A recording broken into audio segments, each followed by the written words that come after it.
তুর্কি প্রতিরক্ষা সংস্থা আলতিনায়ের একটি সহযোগী প্রতিষ্ঠান দাসাল উন্মোচন করল PUHU-C-100 নামে ভারী বৈদ্যুতিক কার্গো ড্রোন।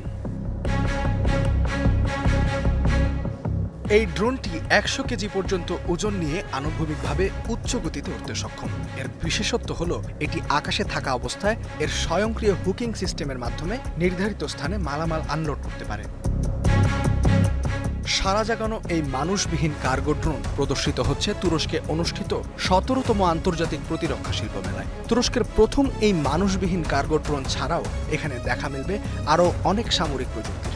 এসবের মধ্যে রয়েছে সামরিক অস্ত্র প্রস্তুতকারক ফার্ম রকেটসনের টাইফুন ব্লক ৪ ব্যালিস্টিক মিসাইলের মতো দূরপাল্লার হাইপারসনিক ক্ষেপণাস্ত্র। এসব সামরিক প্রযুক্তি প্রদর্শন করার মাধ্যমে তুরস্ক বিশ্বের সামনে তার সামরিক সক্ষমতা তুলে ধরছে। শুধু নিজের প্রযুক্তি নির্মাণ নয়, আধুনিকীকরণ নিশ্চিত করতে উন্নত বিদেশি প্রযুক্তিও ক্রয় করছে তুরস্ক। দেশটির প্রতিরক্ষা খাতে নতুন মাত্রা যোগ করেছে ইউরোফাইটার টাইফুন যুদ্ধবিমান।